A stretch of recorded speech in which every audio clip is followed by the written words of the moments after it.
രാമചന്ദ്രായ ശ്രീ രഘുനാഥായ നാഥായ സീതായാമ്പതയെ നമോ നമ. താരാർമകൾ കൻപുള്ള തത്തേ വരികയടോ, താമസശീലമകറ്റേണമാശു നീ രാമദേവൻ ചരിതാമൃതം ഇനിയും ആമോദമുൾക്കൊണ്ടു ചൊല്ലും സരസമായി. എങ്കിലോ കേൾപ്പിൻ ചുരുക്കി ഞാൻ ചൊല്ലുവൻ, പങ്കമെല്ലാം അകലും ഫലജാതിയും സങ്കടം ഏതും വരികയുമില്ലല്ലോ. പങ്കജനേത്രൻ കഥകൾ കേട്ടിടിനാൻ, ഭാർഗവിയാകിയ ജാനകി തന്നോട് ഭാഗ്യജലനിധിയാകിയ ഭാർഗവൻ തന്നോട് ദർപ്പം ശമിപ്പിച്ചു. മാർഗവും പിന്നിട്ട് അയോധ്യാപുരി പുക്ക് താതനോടും നിജ മാതൃജനത്തോടും താതൃസുതനാം ഗുരുവരൻ തന്നോടും ഭ്രാതാക്കളോടും പടയോടും ഒന്നിച്ചു മേദിനി പുത്രിയാം ഭാമിനി തന്നോടും വന്നെതിരേറ്റ ഒരു പൗരജനത്തോടും ചെന്ന് മഹാരാജധാനിയാ അകമ്പൊക്കെ വന്നിതോ സൗഖ്യം ജഗത്തിനും. രാഘവൻ തന്നോട് നാനാ ഗുണഗണം കാണുകയാൽ രുദ്രൻ പരമേശ്വരൻ ജഗദീശ്വരൻ കദ്രുസുതഗണ ഭൂഷണഭൂഷിതൻ ചിദ്രൂപനദ്വയൻ മൃത്യുഞ്ജയൻ പരൻ ഭദ്രപ്രദൻ ഭഗവാൻ ഭവഭഞ്ജനൻ രുദ്രാണിയാകിയ ദേവിക്കുടൻ രാമഭദ്രകഥ അമൃതസാരം കൊടു. അപ്പോൾ വിധൃതം അതുല്യാതരിയായ ഗൗരിയാം അദ്രിസുതയും ആനന്ദ വിവശയായ ഭർത്തൃപാദ പ്രണാമം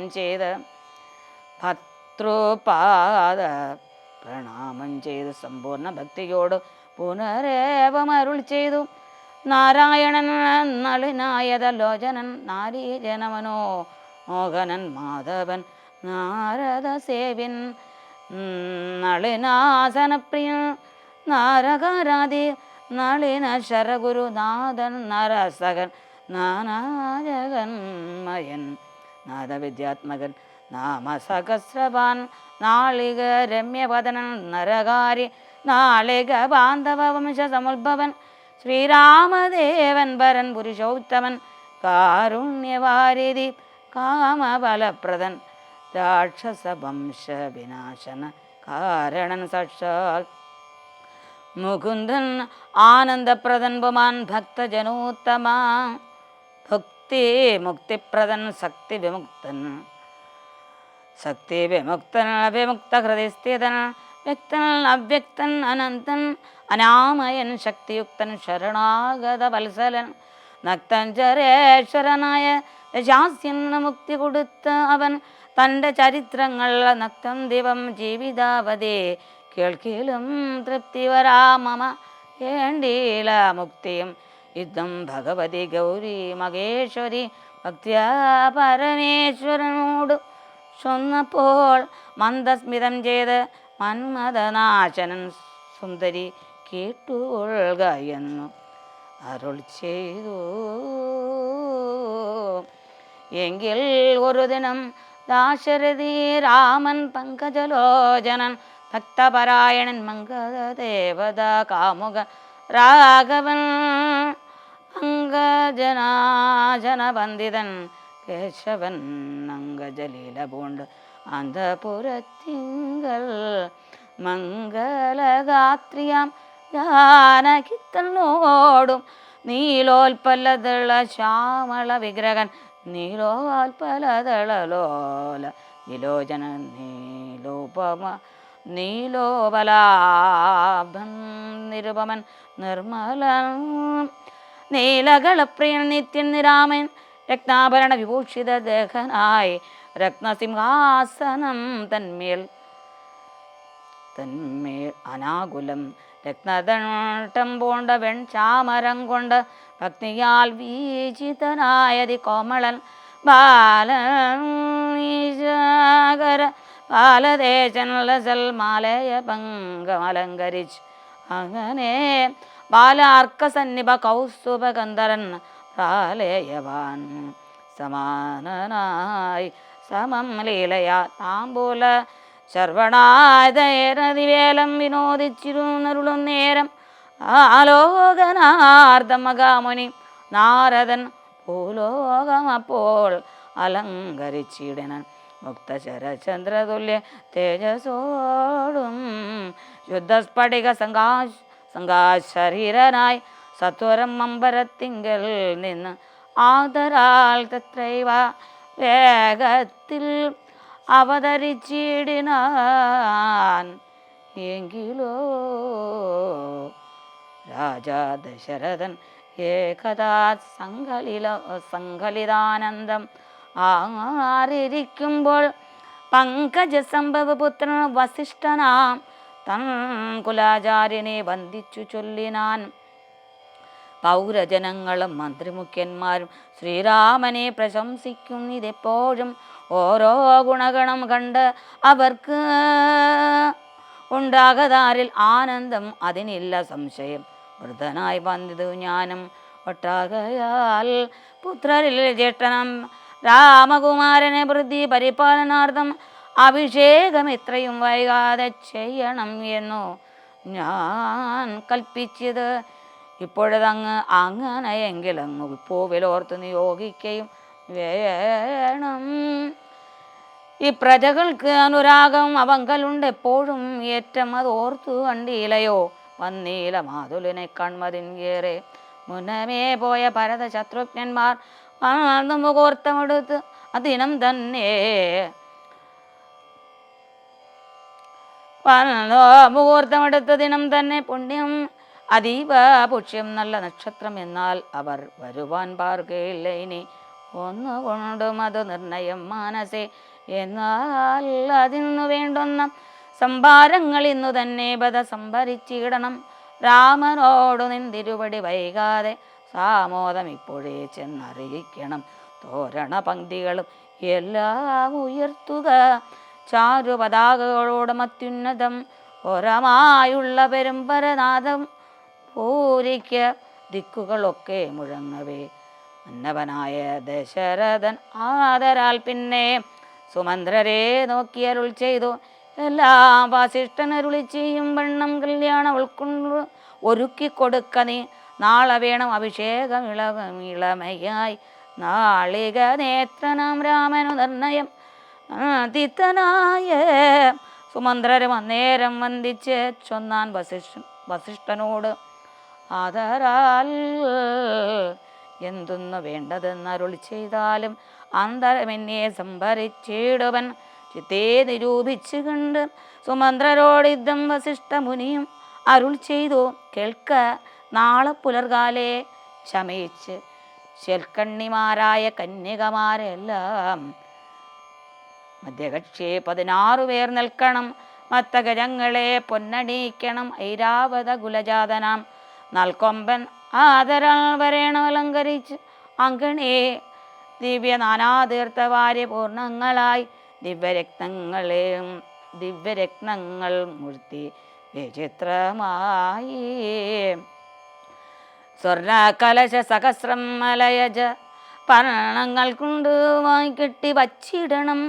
പുത്തൻ പുലിത്തോൽ വരുത്തുക 3 ഛത്രം സുവർണദണ്ഡം മണിശോഭിതം മുക്ത മണിമാലിര രാജിത നിർമ്മല വസ്ത്രങ്ങൾ മാല്യങ്ങൾ ആഭരണങ്ങളും സൽകൃതന്മാര മുനജനം വന്നയക നിൽക്ക കുശപാണികളാൽ സഭാന്തികെ. നർത്തകിമാരോട് ഭാരവധൂജനം നർത്തക ഗായക വൈണിക വർഗവും ദിവ്യവാദ്യങ്ങളെല്ലാം പ്രയോഗിക്കണം. ഈശ്വരങ്കണേ നിന്നു മനോഹരം അസ്വാശ്വപത്തിരഥാതി മഹാബലം വസ്ത്രാദ്യ അലങ്കാരമോട് വന്നിടണം. ദേവാലയങ്ങൾ തോറും ബലിപൂജയും ദീപാവലികളും വേണം. മഹോത്സവം ഭൂപാലരെയും വരുവാൻ നിയോഗിക്ക ശോഭയോട് രാഘവാഭിഷേകാർത്ഥമായി യുദ്ധം സുമന്ത്രനോയും നിയോഗിച്ചതി സത്വരം തേരൽ കരേറി വസിഷ്ഠനും ദാശരഥി ഗൃഹം എത്രയും ഭാസ്വരം ആശ്വസന്തോഷേണ സംപ്രാപ്യ സാദരം നേരം അറിഞ്ഞു രഘുവരൻ ചെന്നുടൻ ദണ്ഡ നമസ്കാരവും ചെയ്താൻ രത്നാസനവും കൊടുത്തിരുത്തി തഥാ പത്നിയോട് മതിഭക്തിയാരകൂത്തമൻ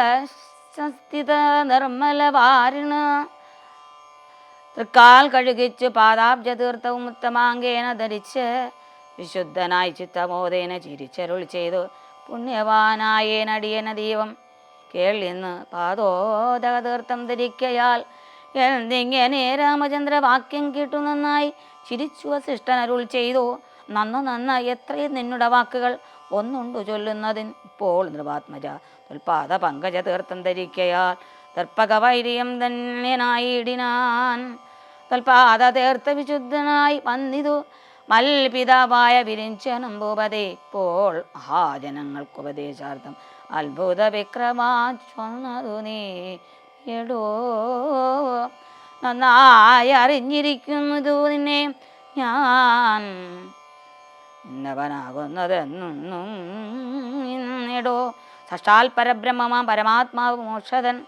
നാനാജഗന്മയനീശ്വരൻ ലക്ഷ്മി ഭഗവതിയോട് ധരണി കാലം അത്രേ ജനിച്ചിതു നിശ്ചയം ദേവകാര്യാർത്ഥ സിദ്ധ്യർത്ഥം കരുണയാ രാവണനെ കൊന്നു താപം കെടുപ്പാനും ഭക്തജനത്തിന് മുക്തി സിദ്ധിപ്പാനും യുദ്ധം അവതരിച്ചിടുന്നു ശ്രീപദേ ദേവകാര്യാർത്ഥം അതേവ ഗുഹ്യം പുനരേവം വെളിച്ചത്തിടാഞ്ഞതു ഞാൻ ഇതം കാര്യങ്ങളെല്ലാം അനുഷ്ഠിച്ച് സാധിക്ക മായ മനുഷ്യനായി ശ്രീനിധേ ശിഷ്യനല്ലോ ഭവാൻ ആചാര്യനേശ ഞാൻ ശിക്ഷിക്ക വേണം ജഗദ്ധിതാർത്ഥം പ്രഭോ സക്ഷാൽ ചരാചര ആചാര്യനല്ലോ ഭവാൻ ഓർക്കൽ പിതൃണാം പിതാമകനും ഭവാൻ സർവേശ്വരനായി അന്തരമ്യയായേ സർവജഗദ്യാന്ത്രവാഹകനായ നീ ശുദ്ധ തത്വാത്മകമായൊരു വിഗ്രഹം യത്വാ നിജാതീന സംഭവനായി ഉടൻ മർത്തിവേഷേണ ദശരഥപുത്രനായ പ്രതീതലേ യോഗമായ യാതനാം എന്നത് മുന്നേ ധരിച്ചിരിക്കുന്നു ഞാൻ എന്നോട് ദാതാവുതാൻ അരുളി ചെയ്യുകയാൽ എന്നതറിഞ്ഞത്രേ സൂര്യാന്വയത്തിന് മുന്നേ പുരോഹിതനായിരുന്നു മുത ഞാനും ഭവാനോട് സംബന്ധകാംക്ഷയാ മൂലം പുരോഹിത കർമ്മം അനുഷ്ഠിച്ചു നിന്ദ്യമായുള്ളത് ചെയ്താൽ ഒടുക്കത്തു നന്നായി വരികിൽ അതും പിഴ അല്ലോ നന്നായി വരികിൽ അതും പിഴയല്ലോ ഇന്നു സഫലമായി വന്ന് മനോരഥം ഒന്നപേക്ഷിക്കുന്നതുണ്ട് ഞാൻ ഇനിയും യോഗേശ തീ മഹാമായ ഭഗവതി ലോകിക മോഹിനി മോഹിപ്പിയായികമാം ആചാര്യ നിഷ്കൃതി കാമൻ ഭവാൻ എങ്കിൽ ആശയമായ മോഹിപ്പിക്കായകമേ ത്വൽ പ്രസംഗാൽ സർവമുക്തി ഇപ്പോൾ ഇതം അപ്രവക്തവ്യം മയാ രാമ കുത്രചിൽ രാജാ ദശരഥൻ ചൊന്നതു കാരണം രാജീവനേത്ര വന്നേനിവിടേക്കു ഞാൻ ഉണ്ട് അഭിഷേകം അടുത്ത നാൾ എന്നതും കണ്ടു ചൊല്ലുവാനായി ഉഴറി വന്നേനും വൈദേഹിയോടും ഉപവാസവും ചെയ്തു എതിര് തന്നിൽ ശയനവും ചെയ്യണം ചര്യത്തോടിരിക്ക ഞാൻ ഓരോരോ കർമ്മങ്ങൾ ഒരുക്കുവാൻ വൈകാതെ വന്നിടും ഉഷസ്സിനു നീ എന്നരുൾ ചെയ്തു ചെന്ന് തേരതിൽ കരയേറി മുനിശ്രേഷ്ഠനും പിന്നെ ശ്രീരാമനും ലക്ഷ്മണൻ തന്നോട് നേ ചിരിച്ചരുൾ ചെയ്തു രഹസ്യമായി താതനഭിഷേകം ഇളമയായി മോദേന ചെയ്യും അടുത്ത നാൾ നിർണയം തത്ര നിമിത്തമാത്രം ഞാൻ അതിന് ഒരു കർത്താവു നീ രാജ്യഭോക്താവ് നീ അത്രേ വത്സമമത്വം പ്രാണനായകയാൽ ഉത്സവത്തിനു കോപ്പിട്ടുകൊള്ളുകാശു നീ മത്സമനാകുന്നതും ഭവാൻ നിശ്ചയം മത്സരിപ്പാനില്ലതിന്നു നമ്മോടാരും തരം ഓരോന്നും അരുൾ ചെയ്തിരിക്കുമ്പോൾ വൃദ്ധീന്ദ്രഗേഹം പ്രവിശ്യ വസിഷ്ഠനും താന്തമെല്ലാം ദശരഥൻ തന്നോട് ചിത്തം മോദാൽ അറിയിച്ചു സമസ്തവും രാജീവ സംഭവനന്ദനൻ തന്നോട് രാജാ ദശരഥ ആനന്ദപൂർവകം രാജീവനേത്രാഭിഷേക വൃത്താന്തങ്ങൾ പൂജാവിധാനേന ചൊന്നത് കേൾക്കയാൽ കൗസല്യോടും സുമിത്രയോടും ചെന്ന് കൗതുകമോട് അറിയിച്ചൊരുപ്പുമാൻ സമ്മോദം ഉൾക്കൊണ്ടത് കെട്ട നേരത്ത് നിർമ്മലമായൊരു മാല്യവും നൽകിനാൾ കൗസല്യയും തനയ അഭ്യുദയാർത്ഥമായി കൗതുകമോട് പൂജിച്ചതു ലക്ഷ്മിയെ നാദേ മഹാദേവി നീയേ തുണ എന്നു ചേതസി ഭക്തിയാ വണങ്ങി വാണിടിനാൻ ഹരേ രാമ ഹരേ രാമ രാമ രാമ ഹരേ ഹരേ ഹരേ കൃഷ്ണ ഹരേ കൃഷ്ണ കൃഷ്ണ കൃഷ്ണ ഹരേ ഹരേ രാമായ രാമഭദ്രായ രാമചന്ദ്രായ വേദസേ രഘുനാഥായ നാഥായ സീതായ പദയേ നമഃ. സംഭൂജരായ സജ്ജനങ്ങളെ, സീത സ്വയംവരം കഴിഞ്ഞു. ലക്ഷ്മണൻ ഊർമിളയും കല്യാണം കഴിച്ചു. ഊർമിള എന്ന് പറഞ്ഞാൽ അത് വേറൊരു സംഭവം തന്നെയാണ്. അത് അവസാന ഭാഗത്തിൽ പറയാം. കാരണം രാമായണത്തിലെ ആ 21 കഥാപാത്രവും അതിൻ്റേതായ മേന്മ അർഹിക്കുന്നതാണ്. തിരിച്ചു വരികയാണ്. അപ്പോൾ തിരിച്ചു വരുമ്പോഴാണ് പിന്നെ നാരദ മഹർഷി വന്നിട്ട് ആ രാമസീതാ തത്വം പറയാണ്. അപ്പോൾ ഈ രാമസീതാ തത്വം ഇതുകൊണ്ട് നമുക്കെന്ത് പ്രയോജനം, അവിടെയാണല്ലോ കാര്യം കിടക്കുന്നത്.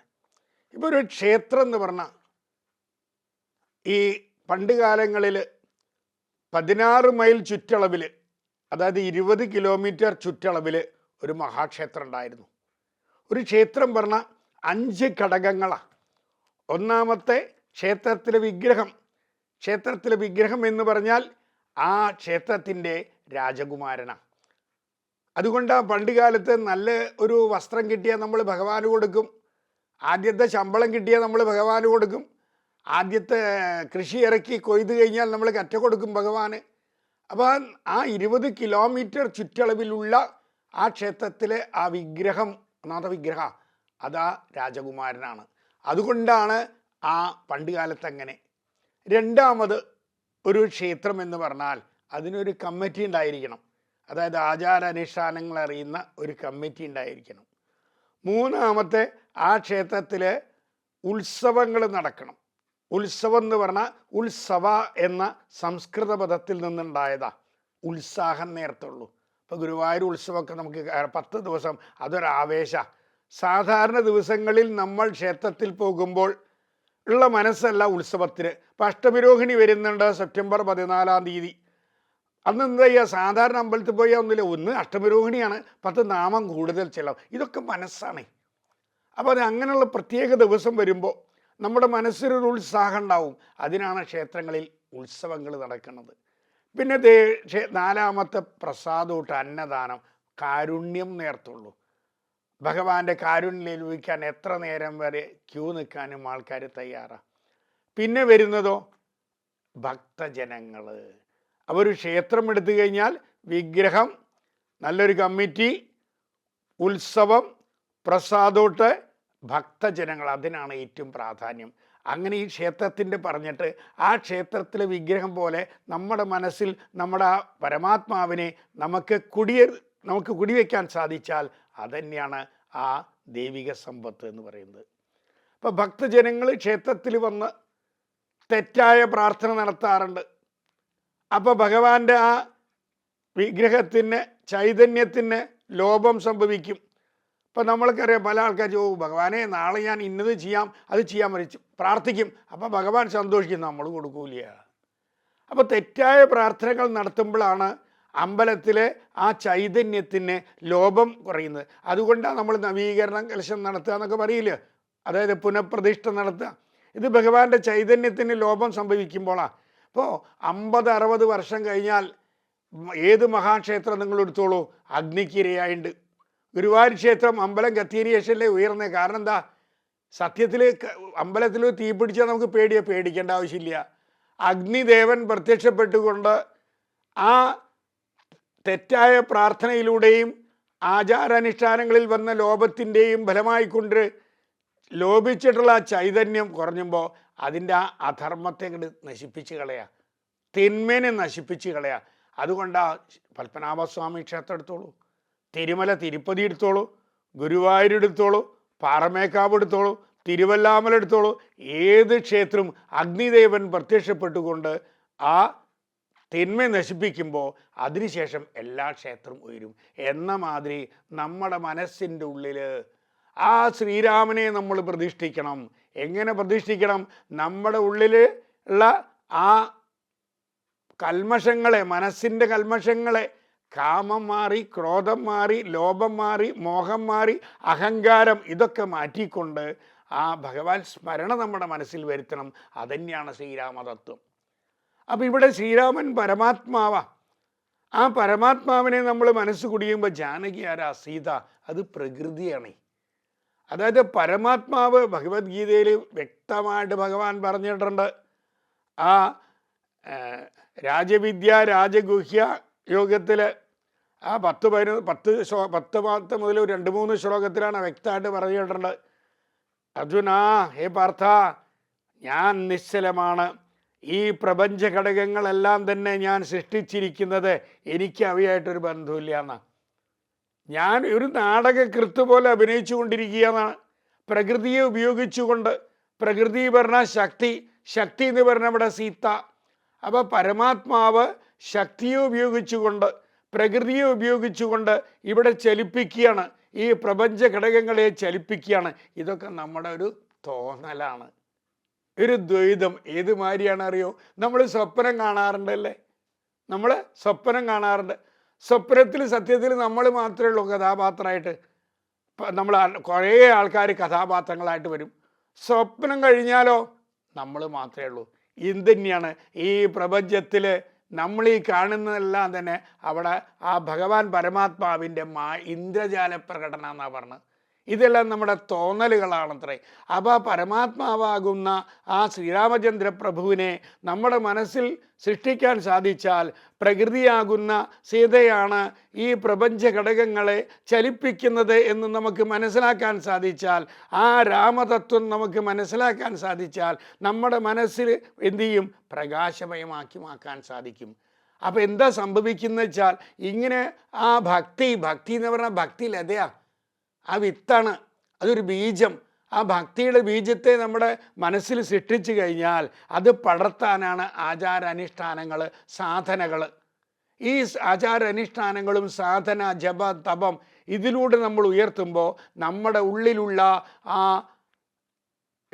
രജോ ഗുണം തമോ ഗുണം കൂടാണ്ട് സത്വഗുണമുണ്ട്. ആ സത്വഗുണം ഉയർന്നു വരുന്നതാണ്. സത്വഗുണം ഉയർന്നു വരുമ്പോൾ നമ്മളിലുള്ള രജോ ഗുണവും തമോ ഗുണവും മാറുമ്പോൾ നമ്മൾ ശരിക്കും പറഞ്ഞാൽ ആ ദൈവിക സമ്പത്തിലേക്ക് ഉയർന്നുകൊണ്ടിരിക്കും. അപ്പം നിത്യജീവിതത്തിൽ കലങ്ങി മറിയുന്ന മനസ്സുമായി നടക്കുന്നവർക്ക് ശാന്തി ലഭിക്കണമെങ്കിൽ, സമാധാനം ലഭിക്കണമെങ്കിൽ നമ്മുടെ ഉള്ളിൻ്റെ ഉള്ളിൽ സ്ഥിതി ചെയ്യുന്ന ആ സത്വഗുണത്തെ ഉയർത്താനായിക്കൊണ്ട് ആ ശ്രീരാമചന്ദ്ര പ്രഭുവിനെ മനസ്സിൽ പ്രതീക്ഷിച്ചോളൂ. ബാക്കി ഭഗവാൻ നോക്കിക്കോളും. പ്രകൃതിയെ ഉപയോഗിച്ചുകൊണ്ട്, ശക്തിയെ ഉപയോഗിച്ചുകൊണ്ട് നമ്മുടെ മനസ്സിൽ ഉയർന്നുയർന്നു വരുന്ന രജോ ഗുണത്തെയും തമോ ഗുണത്തെയും മാറ്റിക്കൊണ്ട് എന്നും നമ്മുടെ മനസ്സിനെ പ്രകാശമയമാക്കാൻ വേണ്ടി ഭഗവാൻ എന്നും നമ്മുടെ ഉള്ളിൽ കുടികൊള്ളും എന്നാണ് പറയുന്നത്. നിങ്ങൾക്കെല്ലാവർക്കും തന്നെ ശ്രീരാമചന്ദ്ര ഭഗവാന്റെ അനുഗ്രഹം ഉണ്ടാവാൻ ആത്മാർത്ഥമായി പ്രാർത്ഥിക്കുന്നു.